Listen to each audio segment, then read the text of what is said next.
ओम श्री सद्गुरु देवाय नमः।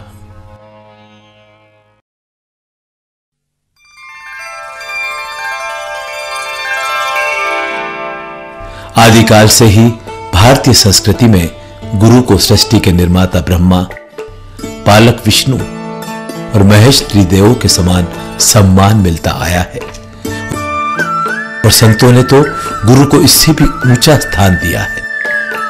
गुरु गोविंद दोनों खड़े काके लागू पांव, बलिहारी गुरु आपने गोविंद दियो मिलाए।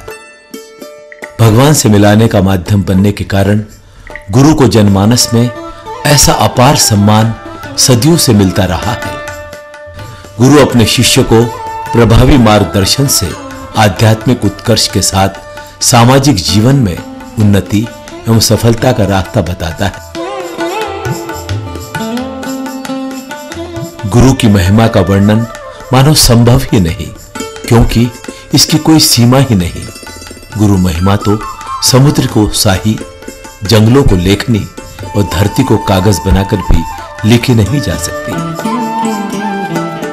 ऐसे ही गुरु की महिमा का जीवंत और प्रत्यक्ष साक्ष्य है प्राकृतिक सौंदर्यता को अपने में समेटे राजस्थान के पाली जिले के एक छोटे से गांव जाडन में, जहां स्थित है ओम विश्वदीप गुरुकुल स्वामी महेश्वरानंद आश्रम। यहां गुरु की महिमा को साक्षात देखा जा सकता है, साथ ही देखी जा सकती है गुरु के प्रति शिष्य की अटूट श्रद्धा और समर्पण की भावना को।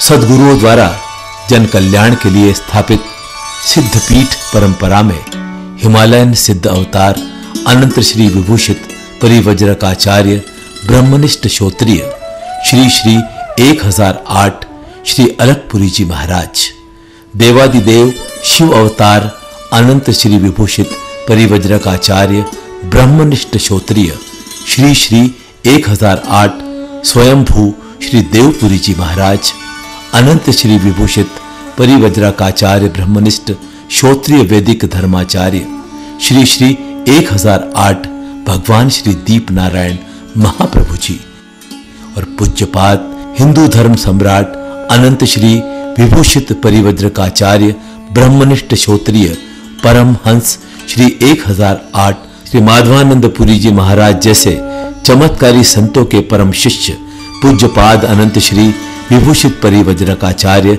ब्रह्मनिष्ठ श्रोत्रिय श्री श्री 1008 विश्वगुरु महामंडलेश्वर परमहंस स्वामी श्री महेश्वरानंद पुरी जी महाराज वर्तमान में इस आश्रम की गुरु महिमा के संरक्षक है।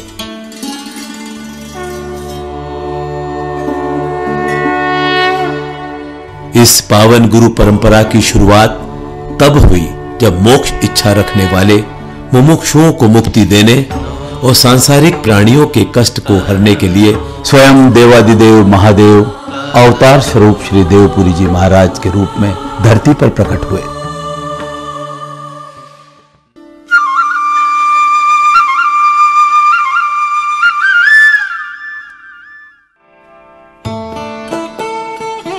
सीकर जिले के सुप्रसिद्ध खाटू श्याम मंदिर से 7 किलोमीटर दूर स्थित है शिव अवतार श्री देवपुरी जी का कैलाश आश्रम। प्राकृतिक सौंदर्य को अपने में समेटे इस आश्रम की स्थापना स्वयं परम योगेश्वर श्री देवपुरी जी ने की थी। आज भी उनकी प्राचीन सिद्ध धूनी के दर्शन करने दूर दूर से भक्त यहां आते हैं। इस विशाल वट वृक्ष के नीचे ही योगीराज श्री देवपुरी जी धूनी तपाते थे। धूनी पर ही उनका त्रिशूल, चिमटा और नागराज की प्रतिमा मौजूद है। स्वयं विश्वगुरु महामंडलेश्वर स्वामी महेश्वरानंद जी विश्व में कहीं भी अपना धर्म उपदेश सुनाने से पहले इस सिद्ध धूनी के साथ अपने सद्गुरुओं की स्तुति कर आशीर्वाद लेकर बोलना शुरू करते हैं। तो यही कहता हूँ, गुरुदेव शक्ति भक्ति वैराग्य ज्ञान देना, अमृत वाणी बख्शाना, सरस्वती देना। उसके बाद में ओम का उच्चारण करके फिर मैं बोलता हूँ, तो जहाँ भी जाते इनकी कृपा से विजय मिलती है। और एक दो बार ऐसा भी किया, मैंने कहा ऐसे ही बोल लेते हैं, ऐसे बोले उस दिन गड़बड़ी हो गई। तो हमारे लोग ये कहने बाबूजी आज आप क्या बोल रहे हो, आपको थोड़ा बहुत आप चूक गए बोलना कहीं। पास योगीराज जी की तपस्या स्थली एक गुफा है जहां उनके 3 शंख और डमरू भी सुरक्षित है। गांव वालों की आस्था है कि अधिक बरसात और ओलावृष्टि के समय इन शंखों को बजाने से इन प्राकृतिक आपदाओं से भी बचा जा सकता है। ऐसे कई चमत्कारों और योगीराज की लीलाओं को लोग अपनी आंखों देखी इस प्रकार बताते हैं। एक माँ के गाँव के मायने मीणा के बच्ची जिन्हें जीवन दान दियो और मारे भी फोड़ा उगा जगह वे ठीक करिया। वे ठीक क्या करिया कि मारे दादाजी मासू मिलिया और वे क्यों महाराज ये बच्चा के फोड़ा उगा क्या ठीक हुए। तो महाराज ने झोली में रोटी को टुकड़ो काट और मैंने दियो, मैं लियो को नहीं, वह काफ़ी कियो के ले ले थारे ठीक हो जैसे, तो को नहीं खायो मैं भी। के बाद में कियो के एक पग को कड़ो काट और दूसरा पग में पैरा दो, जिसों आगे की बीमारी ठीक हो जैसी। तो फिर मैंने लालच दियो, कोई लाडू या गुड़ दियो बीसों, फिर मैं वो खबर लागो, फिर बे आहिस्ता आहिस्ता बाता में जोड़ाए और मैंने बे कड़ो काट दियो एक पग को, दूसरा पग के मायने बांध दियो बे, और वो मैं ठीक हुआ भी वक्त। ज्यों बाद में करीब करीब सभी मानवा लागा कि महाराज कुछ चमत्कारी है। फिर आहिस्ता आहिस्ता अटे पुजीजवा लागा। योगीराज की लीला तो योगीराज ही जानते थे। उन्होंने चमत्कारों से कई लोगों का कल्याण किया। ऐसा ही एक चमत्कार कैलाश के पास जालूर गांव का यह मीठे पानी का कुआं है। जब मनुष्य और पशु पक्षी प्यासे मर रहे थे, आसपास खारे पानी के कुएं थे, तब गांव वालों की विनती पर योगीराज श्री देवपुरी जी के बताए स्थल पर गांव वालों ने ये कुआं खोदा तो मीठे पानी की अमृत धारा फूट पड़ी। ये कुआं आज भी गांव वालों की प्यास बुझा रहा है। गांव वालों का मानना है कि योगीराज के इस आश्रम व समाधि स्थल के कारण ही पूरे गांव में शांति रहती है। श्रावण मास की द्वितीया को आसपास के गांव से ही नहीं बल्कि देश विदेश के भी श्रद्धालु इस आश्रम में उनकी पूजा अर्चना करने आते हैं। शिखरबंद विशाल मंदिर पर फहराती भगवा ध्वजा दूर से ही दिखाई दे जाती है। इस सफेद संगमरमर के बने भव्य मंदिर के विशाल हॉल में स्थित शिखरबंद छतरियों में योगीराज श्री देवपुरी जी, भगवान श्री दीप नारायण जी, परमहंस स्वामी श्री माधवानंद जी के चित्रों के साथ उनके चरण कमल भी स्थापित है। इन चरण कमलों की नित्य पूजा अर्चना होती है। लोग आते हैं, शीश नवाते हैं। यहीं पर श्रद्धालु और भक्तजन ध्यान और योगाभ्यास कर परमात्मा से जुड़ने का प्रयास करते हैं। पास ही स्थित है शिव जी का मंदिर, जहां लोग पूजा अर्चना करते हैं। अपनी धार्मिक आस्थाओं के अनुसार यहां शिव परिवार का श्रृंगार भी होता है। सघन वृक्षावलियों से आच्छादित यह आश्रम प्रथम दृष्टि में ही तपोभूमि होने का आभास करवा देता है।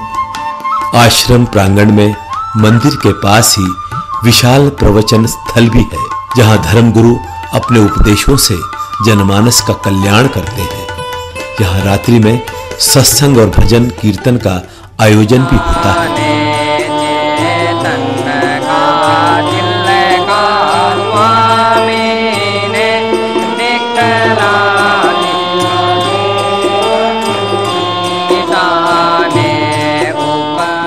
आश्रम में साधु संतों और भक्तों के ठहरने के लिए सुंदर कुटियाओं का निर्माण भी किया गया है। कैलाश आश्रम को भव्य स्वरूप प्रदान करते समय विश्वगुरु महामंडलेश्वर श्री महेश्वरानंद जी ने इसे अपने मूल रूप में भी सुरक्षित रखने का अनुपम प्रयास किया है।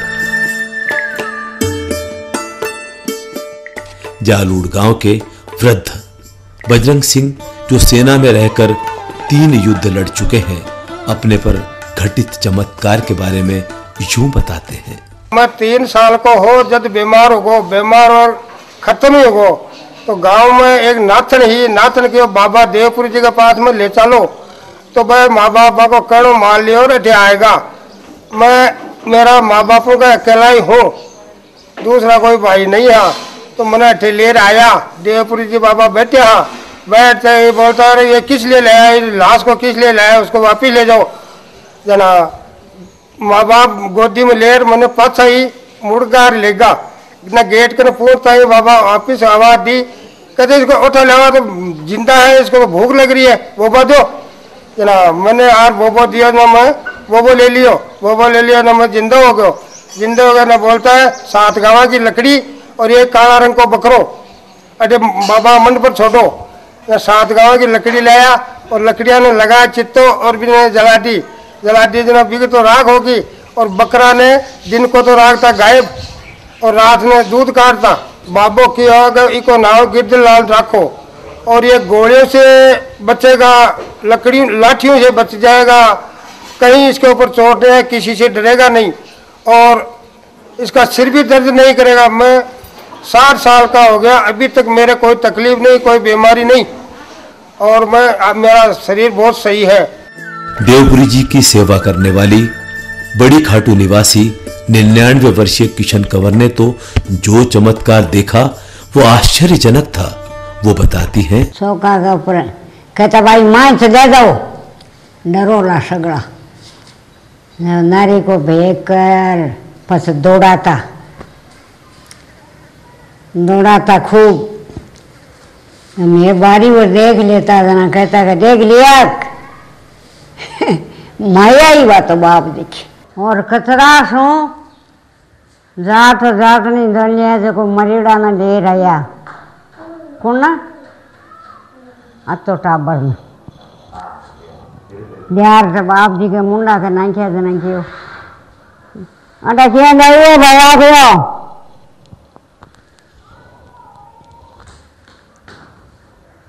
जरा थापी जी ने क्या उठ सो गयो कि यहाँ डार, तो उठ और भाग्यो बाप जी के बंगांगा मायना बढ़िया बात तो माया ही हो रही बाप जी की।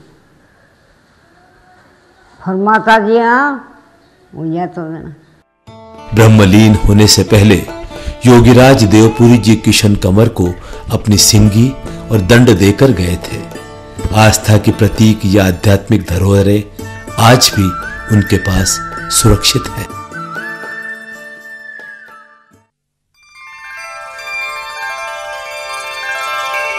पुण्य भारत की वीर प्रसिविनी भूमि राजस्थान प्रांत के नागौर जिले में बड़ी खाटू से करीब 5 किलोमीटर दूर गांव हरिवासिनी में पिता गोस्वामी उदयपुरी जी महाराज, माता चंदना देवी के पुत्र भगवान श्री दीप नारायण जी का जन्म कार्तिक अमावस्या दीपावली के दिन ब्रह्म मुहूर्त में हुआ।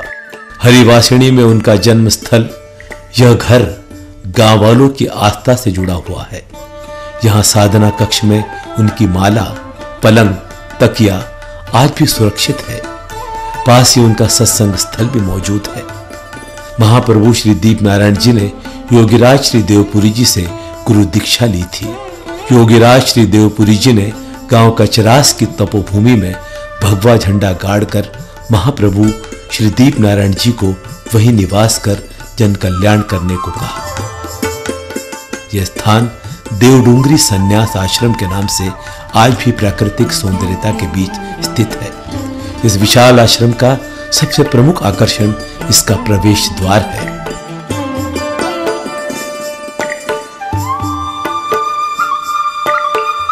यहां महाप्रभु श्री दीप नारायण जी का कमरा, उसमें लगी तस्वीरें, पलंग, शंख और चरण पादिकाएं आज भी सुरक्षित है। यहां श्री देवपुरी जी महाराज व भगवान श्री दीप नारायण जी की छतरी नुमा समाधि स्थल व चरण कमल स्थापित है। दूर दूर से भक्त यहां आते हैं, पूजा अर्चना करते हैं। स्वामी श्री महेश्वरानंद जी के सानिध्य में इस आश्रम का जीर्णोद्धार और आश्रम प्रांगण में ही वृक्षारोपण का कार्य भी समय समय पर होता रहता है। वे यहां भक्तों के साथ हर वर्ष आते हैं और आरती कर सद्गुरुओं को श्रद्धांजलि अर्पित करते हैं।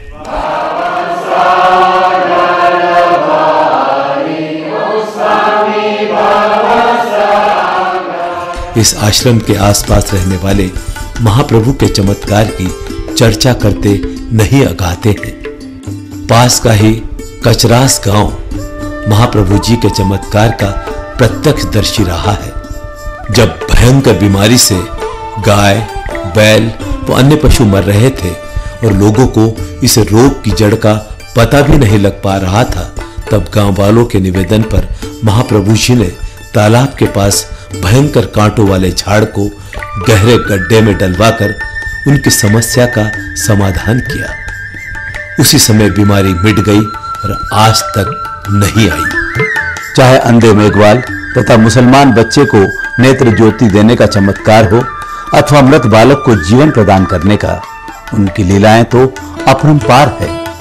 92 वर्षीय कानाराम रेगर ने अपना संस्मरण सुनाते हुए बताया, मेरा खेत बगीचे के पास में है।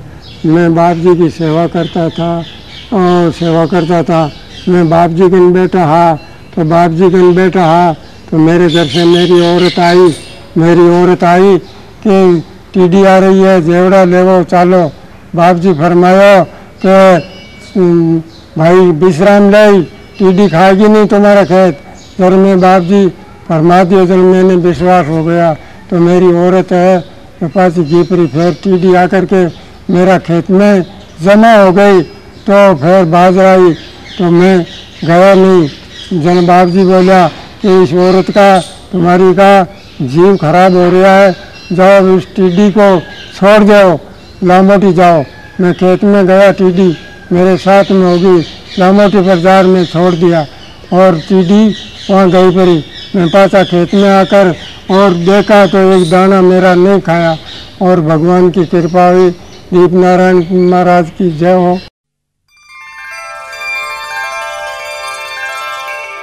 नागौर जिले के पहाड़ों के बीच बसे गांव बड़ी खाटू में स्थित है श्री दीपेश्वर महादेव शिवबाग आश्रम।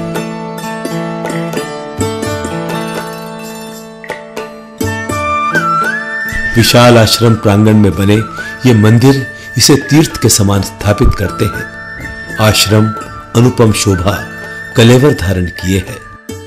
इसे देखकर ही अंतर मन में श्रद्धा का स्फुटन होने लगता है। प्राकृतिक सौंदर्य को अपने में समेटे इस आश्रम में 2 मंजिला संत निवास साधु संतों और भक्तों के ठहरने के लिए बनाया गया है। प्रांगण में ही भक्ति सागर में सद्गुरुओं की मूर्ति व तस्वीर अनुपम सफेद संगमरमर के छतरी नुमा मंदिर में स्थापित है। यहाँ लोग भक्ति रस में डूबकर योग साधना करते हैं तथा सत्संग कर गुरु महिमा का बखान भी करते हैं। पास ही सद्गुरु निवास में परमहंस स्वामी श्री माधवानंद जी की छड़ी, उनका पलंग, साहित्य से भरा बक्सा सुरक्षित है। इसके पास एक तलघर गुफा भी बनाई गई है। मोर, तोते, कबूतर, चिड़िया आदि भी मंदिर प्रांगण में विचरण करते देखे जा सकते हैं। आश्रम में पग पग पर मंदिर बने हैं। संकट मोचक हनुमान जी का मंदिर, रिद्धि सिद्धि दाता गणेश जी का मंदिर, श्री माधव कृष्ण जी का मंदिर, राम सीता लक्ष्मण मंदिर, विश्वकर्मा जी का मंदिर और मध्य में स्थित है दीपेश्वर महादेव जी का मंदिर, जहां शिव परिवार के साथ सदगुरु की तस्वीर सुशोभित है। मंदिर के गुंबद बेजोड़ व आकर्षक है। प्रांगण में ही श्री देवपुरी जी महाप्रभु श्री दीप नारायण जी के चरण कमल धर्म सम्राट माधवानंद जी व शिष्य स्वामी श्री महेश्वरानंद जी द्वारा स्थापित है। गांव वाले श्रद्धा के साथ यहाँ आते हैं, इस पर शीश नवाते हैं। स्वामी महेश्वरानंद जी द्वारा जीर्णोद्धार के बाद ये अति भव्य आश्रम के रूप में परिवर्तित होकर श्रद्धालुओं को आकर्षित कर रहा है। आश्रम के पास ही पहाड़ पर स्थित है महाशिव अवतार भगवान श्री देवपुरी जी महाराज की प्राचीन सिद्ध धुनी। यहाँ उनका चिमटा, त्रिशूल, तकिया व शिव परिवार मौजूद है। यही मौजूद है वो शिला चौका जहां महाप्रभु विराजते थे। स्वामी श्री महेश्वरानंद जी भक्तों के साथ हर वर्ष यहाँ आते हैं, धूणी पर शीश नवाते हैं और यहाँ के भक्तों का कल्याण करते हैं। लोगों को धर्म उपदेश व गुरु महिमा का बखान कर जीवन की सही राह दिखाते हैं।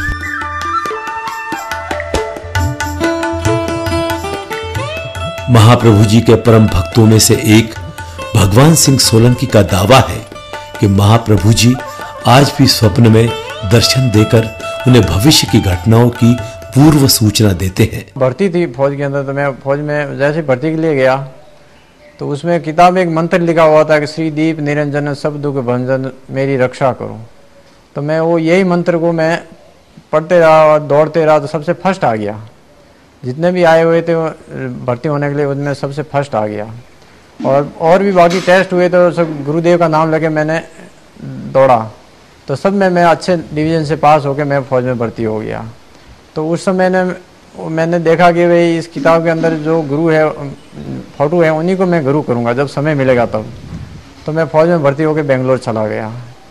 ट्रेनिंग 1 वर्ष पूरा हो गया। ट्रेनिंग के अंदर भी मेरे गुरुदेव के, महाप्रभु जी के, देवपुरी जी के सबके दर्शन होते थे। उसके बाद में मेरे को और भी दर्शन ज़्यादा होने लगे और जो मेरे को रुकावट आती थी कुछ सपने में भी आती थी, जो दर्शन होते थे वो मेरी तुरंत बाधा दूर हो गई।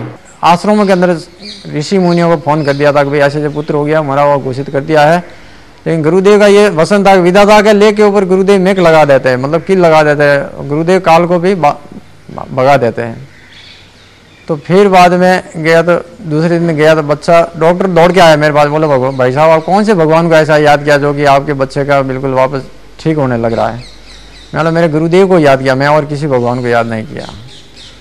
तो बोल रहा अभी आप बच्चा देखेंगे। मैं अभी मैं नहीं देखता हूँ, 4 दिन के बाद देखूंगा। जब बच्चा ये मशीन से बाहर निकल के आ जाएगा उसके बाद मैं देखूंगा। अभी मेरा गुरुदेव देखेगा, मैं एक ही बार बच्चा देखता हूँ। ठीक 4थे दिन मेरा बच्चा उस आईसीयू वार्ड से ठीक होकर बाहर आ गया। डॉक्टर लोग सब असंबित करने लगे, बोले क्या हो गया। फिर मैं डॉक्टर को पूछा जो डेथ सर्टिफिकेट जो जमा किया हो उसका क्या होगा। बोला वो वहाँ का वहीं पड़ा रहने दो, कोई फर्क नहीं पड़ता। बोल पाली जिले के घेनड़ी गांव का ये घर, जहां महाप्रभु श्री दीप नारायण जी गांव वालों का कल्याण करने आते थे, जहां आज भी पलंग व चरण पादुकाओं की नित्य पूजा होती है। घेनड़ी की पार्वती देवी ने अपने संस्मरण को महाप्रभु जी के बारे में कुछ इस प्रकार बताया है। सत्संग बहुत करता, आदमी बहुत आता बारू, अट खानो जीमता बारू आवता, हमेशा सत्संग होती। आपची घूमता ही घर में तो घना घूमियोड़ा। आपची माने देम गया क्यों कि आप ये पिलंग की पूजा कर जो, कोई नहीं देना पिलंग पूजा कर जो। आप फत खाटू पधारिया ने जन के वो पिलंग आप पूजा कर जो, ये पिलंग की नहीं देना विराजता इन मात बाप ओढ़ता। पाली जिले के ही बोलागुड़ा गांव में स्थित है बोलागुड़ा शिवभाग आश्रम। आश्रम का 3 शिखर युक्त भव्य प्रवेश द्वार दूर से ही आने वाले को अपनी ओर आकर्षित करता है। प्राकृतिक सौंदर्यता के बीच स्थित इस कुटिया में आज भी उनका धुनी स्थल, त्रिशूल, चिमटा मौजूद है।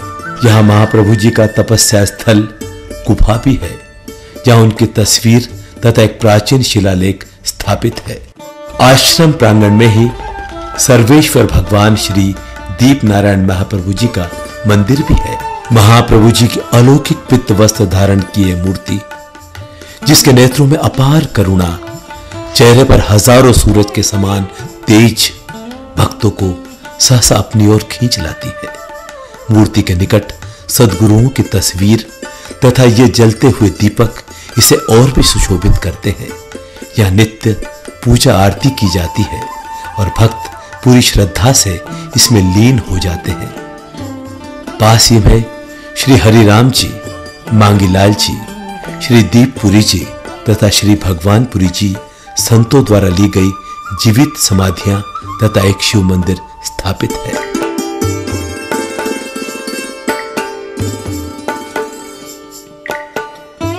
सद्गुरु पूर्ण ब्रह्म है, शिष्य जानत है देह, सुंदर कारज नहीं सरे, कैसे मिटे संदेह। अर्थात सद्गुरु शुद्ध स्वरूप परमात्मा है, परंतु जो शिष्य अपने गुरुदेव को मनुष्य समझता है, उसका कोई भी काम कभी भी सफल नहीं हो सकता और उसका संशय, भ्रम कभी नहीं मिट पाता। पाली जिले की देवसुरी तहसील का निप्पल गांव जन्मस्थल है महाप्रभु जी के उत्तराधिकारी परमहंस स्वामी माधवानंदपुरी जी का। पिता लालचंद जी महर्षि, माता सरस्वती देवी के पुत्र श्री माधवानंदपुरी जी का जन्म इसी घर सद्गुरु निवास में हुआ। श्री दीप महाप्रभु जी की चमत्कारिक गाथाओं का प्रभाव इन पर पड़ा और इस जिज्ञासा ने उन्हें महाप्रभु के प्रति समर्पित कर दिया।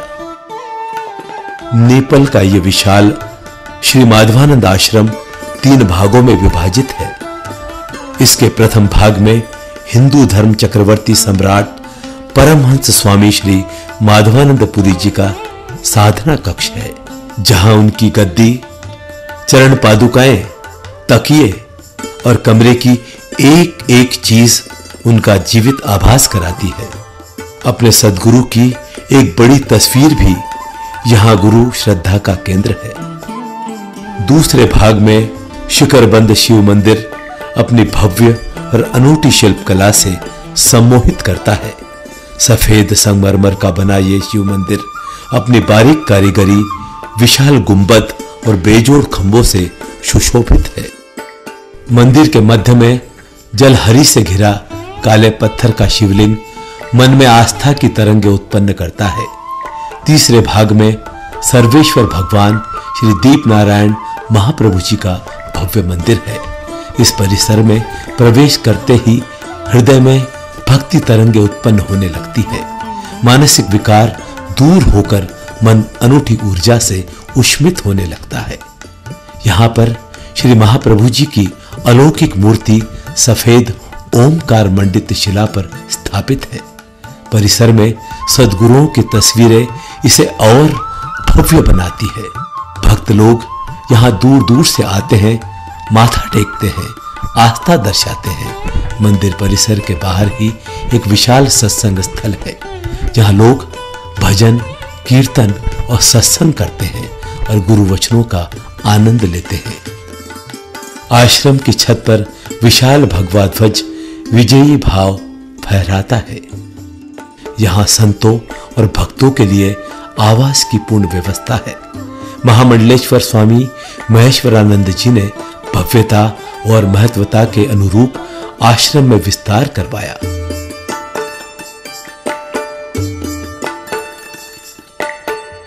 आसपास के ग्रामवासियों के लिए पेयजल की व्यवस्था कर इस आश्रम में आध्यात्मिक उन्नति के साथ सामाजिक सरोकारों के प्रति भी स्वामी श्री महेश्वरानंद जी ने रुचि दर्शाई। जहां एक ओर सरकारी पेयजल व्यवस्था लड़खड़ाई हुई है, वहीं पर यह आश्रम मनुष्यों के साथ साथ पशु पक्षियों को जल रूपी अमृत पान कराता है।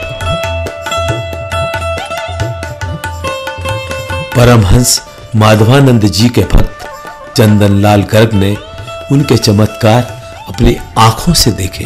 वे बताते हैं, मैं जब पूर्ण रूप से सेवा में था तो रात को उनके पास में सोता था, तो कई बार ये महसूस मैं जागता तो बिस्तर में सूक्ष्म रूप से, एकदम सूक्ष्म रूप से कि बाप जी यूँ इतने से 1 किलो 2 किलो की गठरी टाइप ही थी, मैं दिखाई देते थे।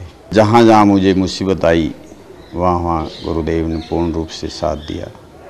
एक बार रात्रि के समय मैं सांडेराव से आ रहा था, मेरे पास मोटरसाइकिल थी, मोटरसाइकिल पंचर हो गई। रात को 2 बजे की बात है। साथ में मेरे एक और बच्चा था। अब हम रात को 2 बजे कहाँ जावें, गाड़ी हाथ में लेकर के मैं आ रहा था। रास्ते में एक सफ़ेद वस्त्र वाला इंसान मिला, जिसने कहा, भाई साहब क्या हुआ? मैंने कहा, गाड़ी पंचर हो गई है। कि और तो मेरे पास कुछ है नहीं, ये साइकिल हवा भरने का पंप है मेरे पास, इससे हवा भर लो, आप पहुंच जाओगे। तो मैंने भी ऐसा आभास किया, भाई मैंने पूछा ही नहीं कि आप कौन हो, कहाँ से आए हो, क्या है। फुर्ती से मैंने पंप लिया, पंप से हवा भरी। उन्होंने भी कुछ पंप लगवाए। फिर मैंने पूछा, आप कहाँ से हैं, कौन हैं? क्या ये मत पूछो, अब आप तो जाओ, घर पहुँच जाओगे आराम से। फिर मैं गाड़ी पे बैठा, गाड़ी स्टार्ट की और वापस मैंने पीछे देखा तो कोई नहीं वहाँ पर। फिर मैं आया तो 6 महीने तक उस गाड़ी में से हवा नहीं निकली। वो पंचर पता नहीं कैसे क्या हो गया। जब मैं यहाँ निपलास में पहुँचा तो गुरुदेव मुस्कुराते हुए फरमाए कि तकलीफ हुई बेटा? कि नहीं, कृपा आपकी है। पाली जिले के सिवास ग्राम के देवी सिंह कुपावत का मानना है कि परमहंस माधवानंद जी की भविष्यवाणी सच निकली थी। उन्होंने बताया, हम गुरुदेव को मिले, यहाँ बोला कोड़ा विराजते थे उस समय। तो हम सब फैमिली वाले गए तो बाप जी ने फरमाया कि देवी सिंह जी को क्या इच्छा है आपकी? तो मैंने कहा, बाप जी आप कहीं नौकरी करनी है तो नौकरी आपके लिए खुली है और मैं आपके साथ हूँ, आप जाकर के राजघराने से मिलिए और आपके वहाँ नौकरी लग जाएगी। तो मैं वहाँ आया तो अनु सिंह जी बाप जी थे, युवराज साहब उस समय। तो उन्होंने मुझे देखा कि बच्चू तू यहाँ कैसे आया है? तो मैंने कहा, हुक्म, मैं नौकरी के लिए आया हूँ, तो मुझे ज़रूरत थी तुम्हारी, इसलिए मैं तुम्हें आज नौकरी पे ले रहा हूँ। तो मैं फिर उनके साथ विलायत वगैरह काफ़ी, और ये 4थी पीढ़ी तक मैं नौकरी वहीं कर रहा हूँ। तो उसके बीच में गुरुदेव ने ये फरमाया कि तुम विलायत जाओगे, इंग्लैंड जाओगे, मगर खान पान अपना ही वहाँ रखना, कोई दूसरी चीज़ काम में मत लेना। मैंने कहा कि मुझे पता ही नहीं था कि मुझे इंग्लैंड जाने का मौका मिलेगा। और फिर मैं इंग्लैंड गया। एक दिन बाप जी ने फरमाया कि मैं आज स्नान करना चाहता हूँ, तो आप पानी भरवा दो। तो मैंने टब में पानी भरवा दिया और 2 बाल्टी भी रख दी, क्योंकि बाप जी का शरीर कुछ स्फुट था। और तो मैंने कहा, ये बाप जी बिराजेंगे तब तो पानी सब निकल जाएगा। तो बाप जी ने कहा, क्या बात है, क्या सोच रहे हो? तो मैंने कहा, हुक्म, ये बाल्टियाँ क्यों रखी? मैंने कहा, ये तो यूं ही कि पानी फिर आप वापस आकर के ना हो। मैं और बाप जी दोनों ही अंदर थे।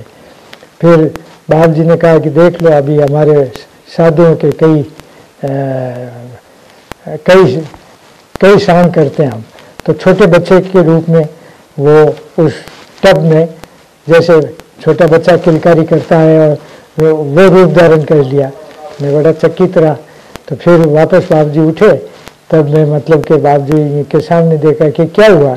मैंने कहा, बाप जी ये तो आज आपने बहुत अच्छा मुझे दर्शन दिए इस रूप में, मैं बड़ा भाग्यशाली हूँ। तो फिर कहा कि ठीक है। हम बाहर गए तो मेला लग गया, कि आपको क्या दिया? मैंने कहा मुझे जो देना था वो सब दे दिया। तो सब वो टब में से पानी एक एक बोतल लेकर के हम वो चरणामृत लेकर के सब उसी समय सब पानी एक बूंद भी अंदर नहीं रखा लोगों ने। इसी गुरु परंपरा को वर्तमान में निभा रहे हैं विश्व गुरु महामंडलेश्वर स्वामी श्री महेश्वरानंद जी, जिनका जन्म पाली जिले में सोच सिटी के पास रूपावास पुरोहितान में श्री कृष्ण राम गर्ग और धर्मपत्नी श्रीमती फूल कंवरी जी के घर 15 अगस्त 1945 को हुआ। संत श्री माधवानंद जी ने इन्हें दीक्षा देकर योगीराज श्री महेश्वरानंद नाम दिया और यहीं से शुरू हुई गुरु महिमा की इस पीढ़ी की विश्वव्यापी पहचान की शुरुआत। सन 1970 में इंग्लैंड यात्रा का निमंत्रण मिलने पर ऑस्ट्रिया की राजधानी वियना में योग शिक्षा देने गए स्वामी जी ने वहां अपना मुख्यालय और आश्रम स्थापित किया। चेकोस्लोवाकिया, हंगरी, यूगोस्लाविया, हर्जेगोविना देशों के हजारों व्यक्ति उनके दैनिक जीवन में योग से प्रभावित होकर भक्त हो गए। देखते ही देखते कई देशों में योगाश्रम खुलने लगे। कई राष्ट्र अध्यक्षों से सम्मानित स्वामी महेश्वरानंद जी को विश्व उन्नयन परिषद से योग के डॉक्टर, ब्रह्मश्री, फिर विश्व योग रत्न, योग में आध्यात्मिक विज्ञान के प्रोफेसर पद का सम्मान मिला। वहीं हरिद्वार महाकुंभ में महानिर्वाणी अखाड़े ने महामंडलेश्वर और काशी के विद्वत समाज ने विश्व गुरु की उपाधि से विभूषित किया। विश्व धर्म संसद ने उन्हें भारत गौरव और धर्म चक्रवर्ती आदि उपाधियों से सम्मानित किया। स्वामी महेश्वरानंद जी के परम भक्त पुरुषोत्तम दास गट्टानी ने जो संस्मरण सुनाए, उससे एहसास होता है इन गुरुओं की अलौकिक शक्ति का। महेश्वरानंद जी से मेरी बात हुई जनवरी 18, 1992 को। मैंने उनको कहा कि मैं 75 वर्ष का वृद्ध हूँ, आपके लिए मैंने बहुत सुना है, आप दुनिया भर में योगा सिखाते हैं, नॉन वेज को वेज में लाते हैं, बहुत कुछ काम करते हैं, मगर एट माई एज तो अब आप कब आसन सिखाएंगे, कब योगा सिखाएंगे और कब जिस स्टेज में मैं आना चाहता हूँ उसमें लाएंगे। तो मुझे महेश्वरानंद जी ने कहा कि आप तसल्ली से, शांति से जैसे बैठे हैं, मैं पालक की लगा के यूँ कारपेट पर बैठा था, वो अपने मंच पर बैठे थे, तो वो शांत बैठे और मैं भी सामने शांत बैठा था। आप ताज्जुब करेंगे, ऐसी घटना मेरे जीवन में कभी पहले घटी नहीं।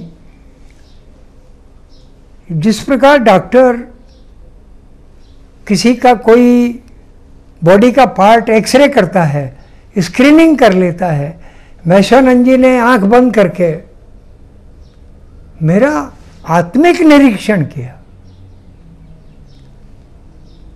भीतर से मुझे जज किया कि what type of man I am.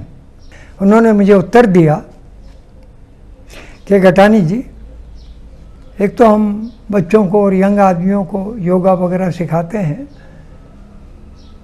और ज़्यादातर उनको सिखाते हैं जिनका हृदय कलुषित होता है, जिनका हमें दिल साफ करना होता है। तो उन्होंने कहा कि मैंने देखा, मैंने स्क्रीनिंग कर लिया आपकी आत्मा को कि आपकी आत्मा तो बिल्कुल विशुद्ध शुद्ध है और आप बैठ जाइए साधना में, आपका भला होगा। तो मुझे बात बड़ी इम्प्रेस करी उनकी, क्योंकि उसके पहले इतने वर्षों में किसी संत ने मेरा यूँ आत्मिक निरीक्षण किया नहीं था। उन्होंने जो बोला मुझे बड़ा सेंटिमेंट क्रिएट हो गया, मुझे बड़े आंसू आए, मुझे बड़ी संतोष अपने आप में हुआ कि मैं कुछ कर सकता हूँ ज़िंदगी में। मुझ पर कितनी कृपा दीप महाप्रभु की हुई, आप इससे अंदाज लगा सकते हैं। एक मेरे संबंधी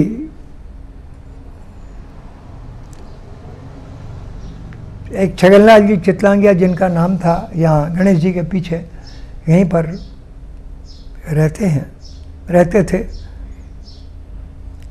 वो बहुत बीमार थे। एक आध बार मैं उनसे मिलके भी आया था और एक दिन सडनली दीप महाप्रभु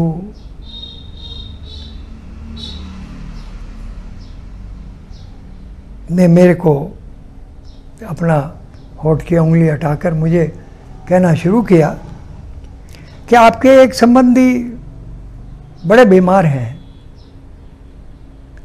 और उनकी बड़ी इच्छा है कि वो गोविंद देव जी के दर्शन करें। यहाँ हमारे जयपुर में एक गोविंद देव जी का मंदिर है जहाँ राधा कृष्ण के दर्शन होते हैं। उनकी बड़ी इच्छा है कि वो गोविंद देव जी के दर्शन करें, पर इतने बीमार हैं वो जा नहीं सकते हैं। आपको मैं आदेश दे रहा हूँ, दीप महाप्रभु ने मेरे को आदेश दिया कि आप उनके पास जाकर अपने दाएं हाथ की हथेली उनकी आँख के सामने करिए, उन्हें गोविंद देव जी के दर्शन हो जाएंगे। मगर एक बात बता दूं, दीप महाप्रभु ने कहा मुझे कि वो वृद्ध सज्जन दर्शन करने के बाद अधिक जिंदा नहीं रहेंगे। अब मेरे सामने एक बड़ी डेलिकेसी आ गई। उनकी इच्छा पूर्ति के लिए गोविंद देव जी का उनको दर्शन कराना, वो तो खुशी की बात थी, मगर उन्होंने कहा कि फिर वो ज़्यादा जिंदा भी नहीं रहेंगे।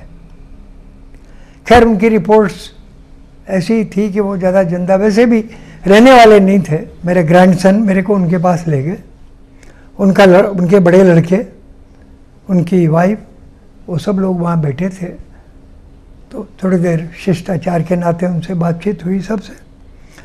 मैंने कहा कि भाई छगन जी अपना कोई पढ़ने का चश्मा लगाते होंगे, किताब पढ़ते होंगे, तो क्या करते हैं?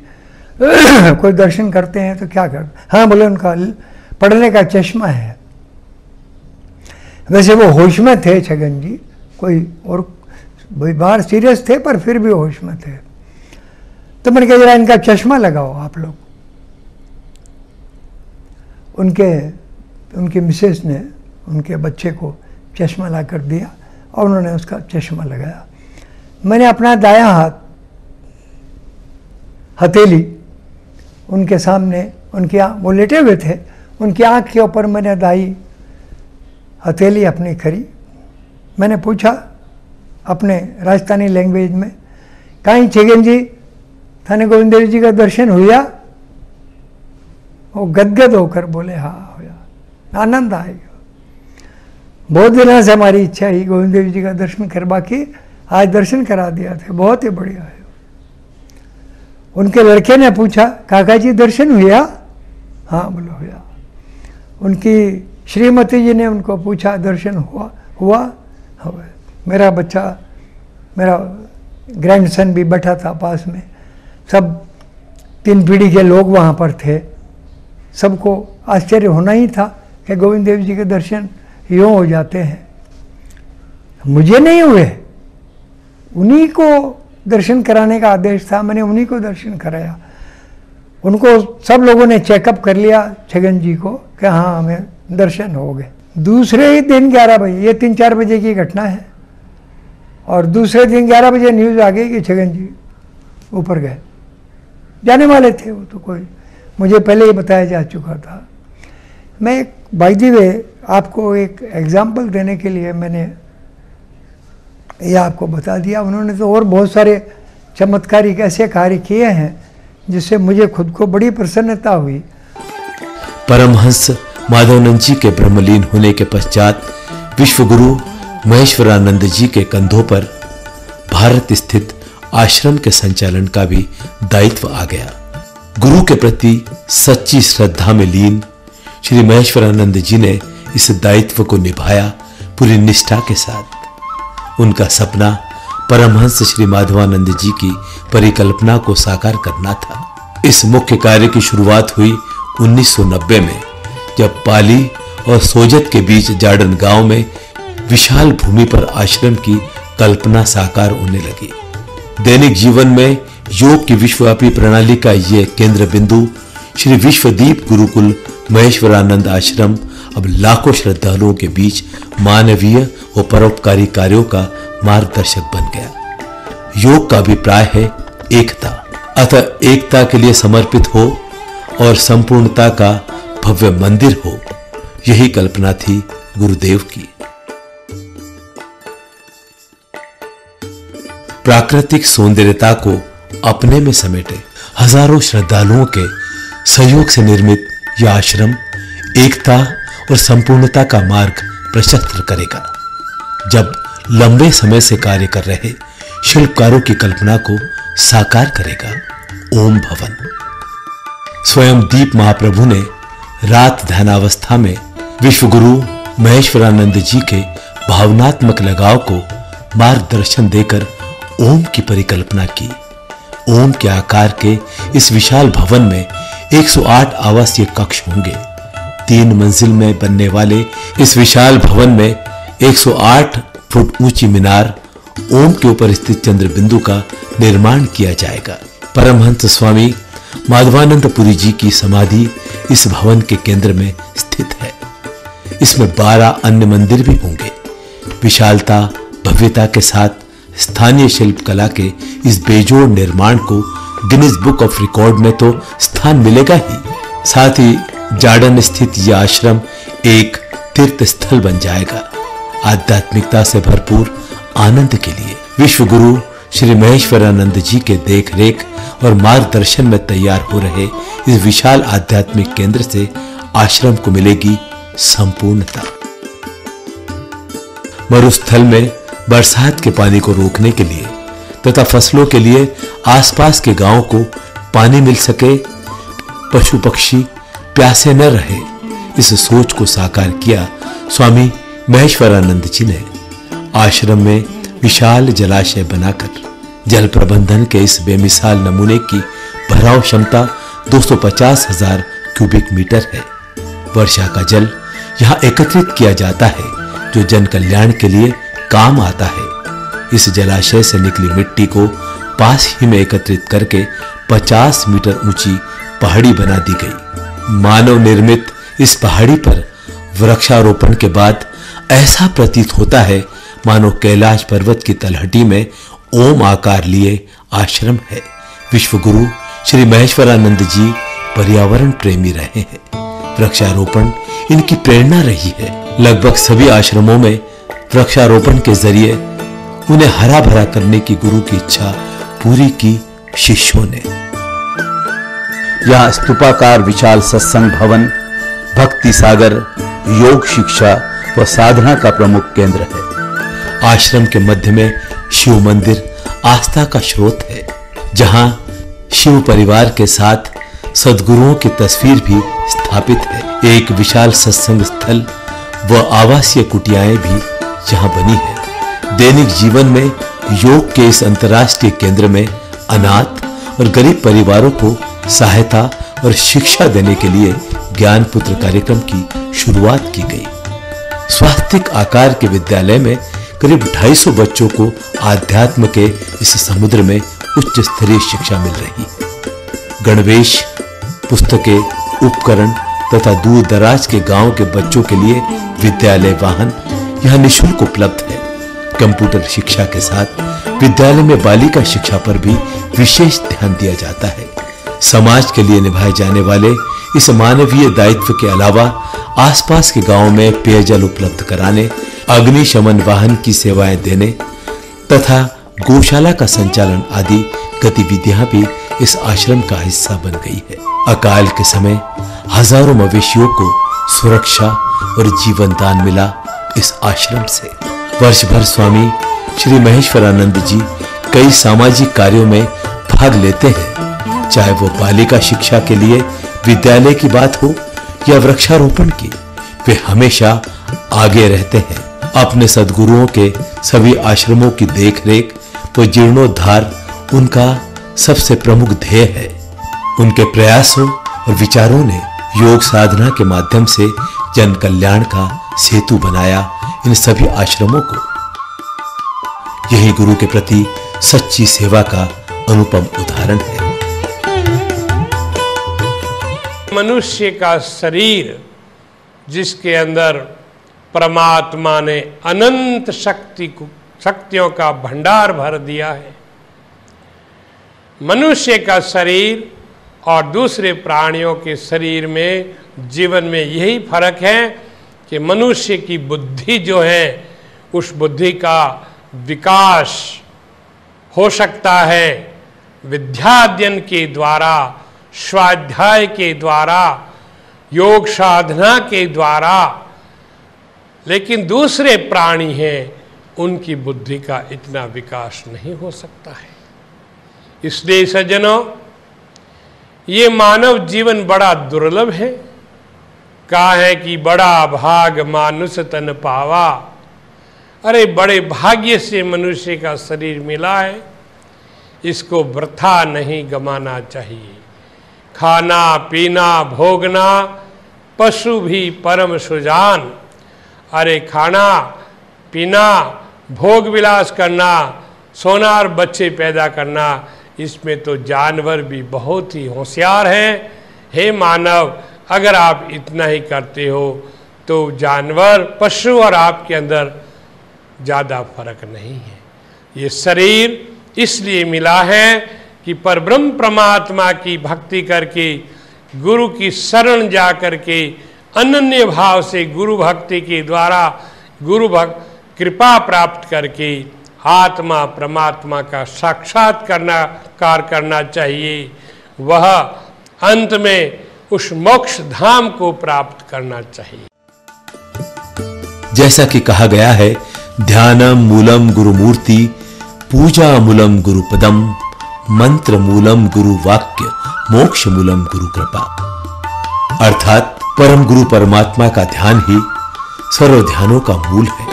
उनके चरण कमलों की पूजा ही सर्व पूजा का मूल है। श्री गुरुदेव के मुखार बिंद के वचन ही सर्व मंत्रों का मूल है। उनकी कृपा ही मोक्ष का मूल है। तो बंधुओं, आओ आप और हम मिलकर अपना जीवन इन्हीं सद्गुरु की सेवा में समर्पित कर परमात्मा में लीन हो जाए।